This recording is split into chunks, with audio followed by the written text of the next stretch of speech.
Film ini diawali dengan seorang wanita bernama Sekar. Ia sedang pergi ke dukun wanita yang dipanggil Ma Ambar. Sekar menjalani ritual itu supaya ia memperoleh apa yang diinginkannya. Namun, di balik semua itu terdapat sebuah perjanjian. Apabila Sekar melanggar perjanjian tersebut, maka ia akan menanggung semua akibatnya. Beberapa tahun kemudian, diperlihatkan Sekar yang sedang sibuk mempersiapkan banyak hal karena anak-anaknya bernama Dodi dan Ratna yang hendak pergi sekolah. Beberapa saat kemudian, diperlihatkan Dani yang sedang bergegas ke rumah untuk membawa kacamata kepada Dodi. Setelah Dodi dan Ratna pergi, Sekar menghampiri Dani yang sedang makan dan menegurnya supaya kuliah dan bisa bertanggung jawab. Namun, Dani tidak mau. Karena hal itu Sekar pun mengusirnya supaya tidak menjadi contoh buruk bagi adik-adiknya. 1 tahun kemudian, diperlihatkan Sekar yang sedang berbelanja kebutuhan rumah makan miliknya. Setelah selesai, ia kembali dan diperlihatkan di rumah makan itu ada sesajen. Adegan pun beralih kepada Ratna yang pulang sekolah.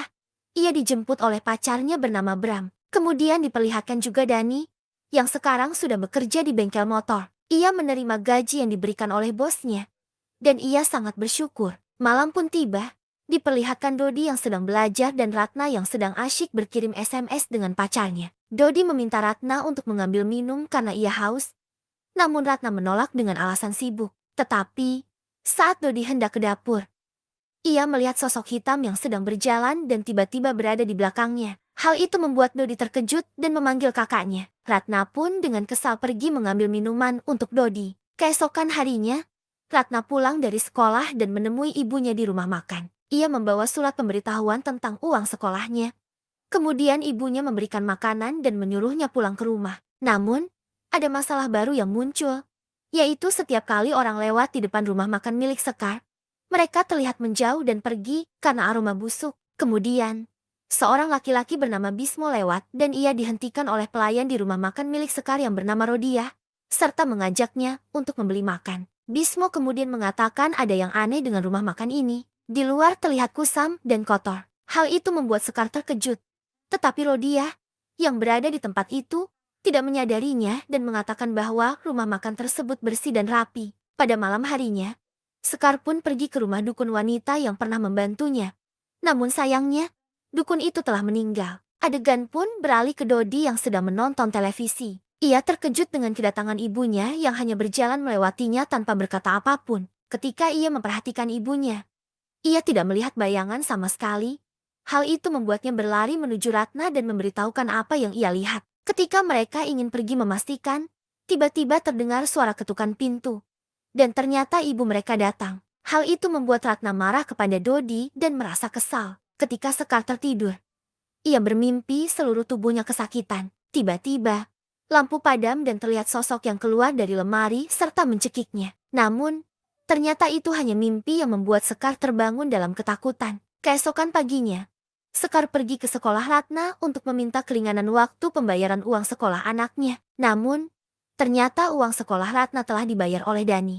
Sekar kemudian menelepon Dani untuk memastikan apakah benar ia yang membayarnya. Dengan senang hati, Dani memberitahu ibunya bahwa ia sekarang telah bekerja. Namun, Sekar tidak merespons dengan baik dan berkata agar uang yang diperoleh Dani bukan dari hal yang jahat. Segera setelah itu, Sekar menutup teleponnya dan pergi menuju warung makannya. Alangkah terkejutnya Sekar ketika melihat bahwa warung makannya benar-benar kotor dan bau. Ketika ia masuk ke dalam, ia melihat pelayan di warung itu melayani jin-jin yang sedang makan dengan rakus. Sekar dan Rodia segera pergi menemui seorang dukun. Di sana, dukun tersebut mulai memanggil jin yang mengganggu Sekar.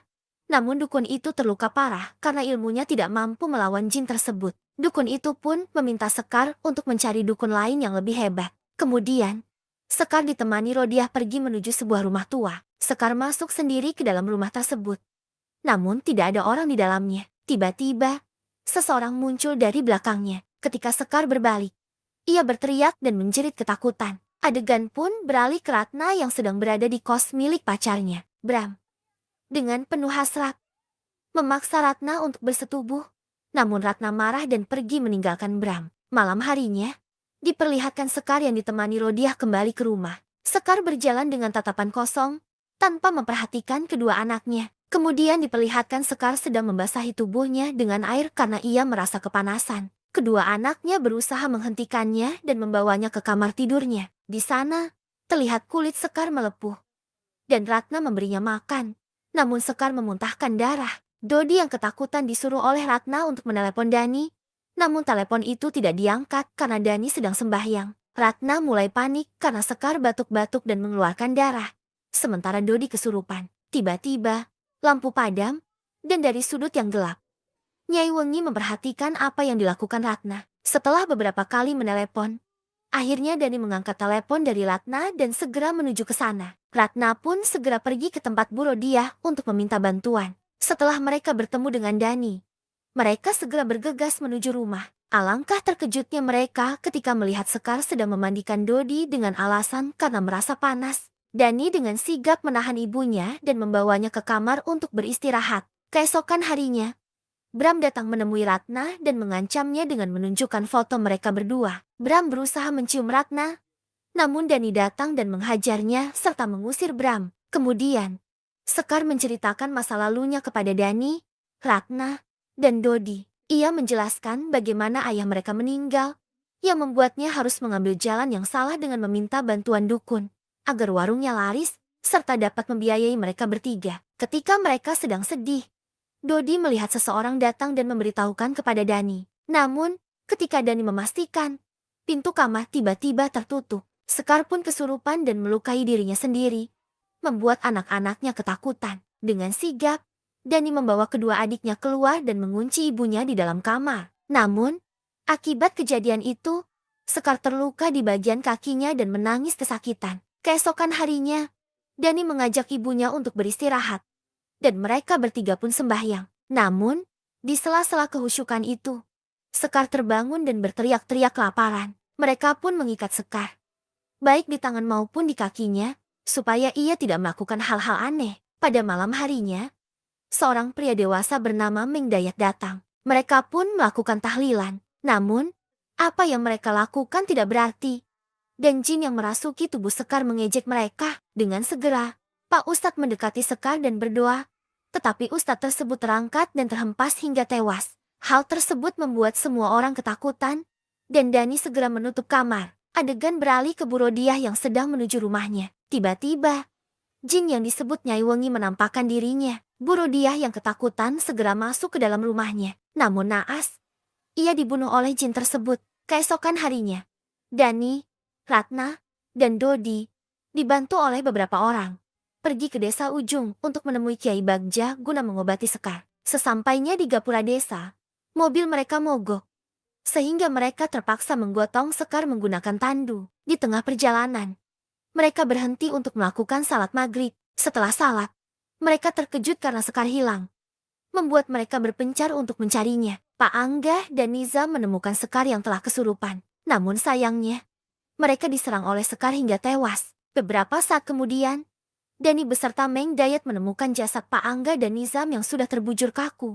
membuat mereka bersedih. Namun, tanpa disadari oleh Dani yang sedang larut dalam kesedihan, Sekar mencekik Meng Dayat dan membunuhnya. Hal itu membuat Dani frustasi dan sedih atas apa yang terjadi. Kemudian, diperlihatkan Ratna dan Dodi yang sedang duduk menunggu di musola. Tiba-tiba, Sekar yang kesurupan datang dan memanggil mereka. Sontak hal itu membuat mereka terkejut dan perlahan-lahan mendekati Sekar. Namun, alangkah terkejutnya mereka ketika Sekar tiba-tiba menyerang dan mengejar mereka berdua. Sayangnya, Dodi tertangkap dan Sekar menariknya. Di tengah kekacauan itu, Dani datang dan menyelamatkan adik-adiknya. Namun, Sekar menyerang Dani dan mencekiknya. Di tengah keputusasaan itu, Kiai Bagja datang dan memukul kepala Sekar dengan tongkat.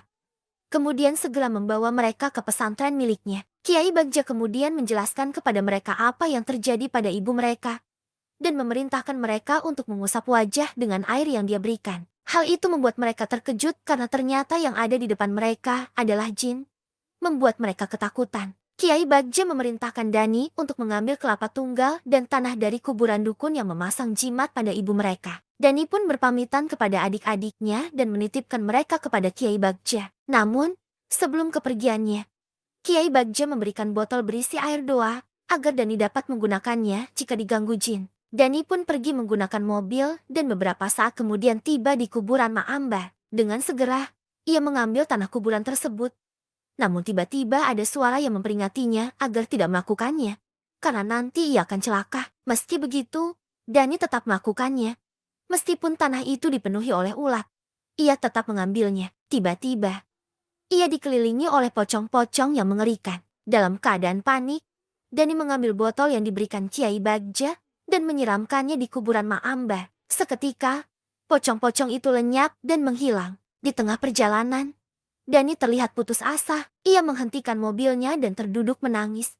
Karena tidak tahu di mana mencari kelapa tunggal yang dimaksud oleh sang kiai. Tiba-tiba, ia melihat sosok ibunya yang tersenyum kepadanya. Hal tersebut membuat Dani mengikutinya dan menemukan kelapa yang dimaksud oleh sang kiai. Sementara itu, Sekar yang sedang didoakan tiba-tiba mengeliat dan menyuruh Kiai Bagja agar tidak ikut campur. Seketika, Sekar menyerang dan Kiai Bagja memukulinya dengan tongkat. Sekar yang kesurupan membalas dengan menendang Kiai Bagja hingga terhempas. Dengan sigap, Kiai Bagja mengambil keris dan membaca doa.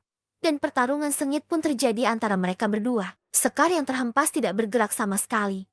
Dan Kiai Bagja mendekatinya. Namun, itu menjadi kesalahan fatal karena Sekar yang dirasuki jin langsung menyerang Kiai Bagja hingga tak sadarkan diri. Sekar yang mulai berwujud mengerikan mendekati kedua anaknya dan menghunuskan keris kepada mereka. Namun, Dodi memanggil ibunya dan mengatakan bahwa ia sayang padanya dengan penuh tangisan. Seketika, Sekar berhenti dan terduduk sedih melihat putranya. Namun, jin, yaitu Nyai Wengi, mengambil alih tubuh Sekar dan menebaskan keris ke tangannya. Seketika Dani datang dan menyelamatkan kedua adiknya. Tanpa disadari, Sekar dari belakang Kiai Bagja telah membaca doa melalui media yang dibawa Dani. Hal itu membuat tubuh Sekar kepanasan dan menjerit kesakitan. Kiai Bagja meminta Dani, Ratna, dan Dodi untuk membalurkan tanah kuburan dan air kelapa kepada Sekar. Kemudian, ibu mereka pun sadar, namun dalam keadaan lemah. Sekar pun meminta maaf kepada mereka karena tidak bisa menjadi ibu yang baik dan meminta Dani untuk menjaga kedua adiknya. Setelah mengucapkan syahadat, Sekar pun meninggal dalam damai. Beberapa bulan kemudian, diperlihatkan bahwa Dani membantu Dodi mengerjakan tugas sekolah serta mengurus warung makan. Ratna terlihat memasak untuk pelanggan. Namun terlihat bahwa Ratna telah dirasuki oleh jin Nyai Wengi. Kesimpulan dari kisah ini adalah jangan mencari kekayaan dengan cara bersekutu dengan iblis karena itu hanya sesaat. Serta hati-hati dalam berpacaran supaya tidak terjerumus dalam hubungan yang toksik.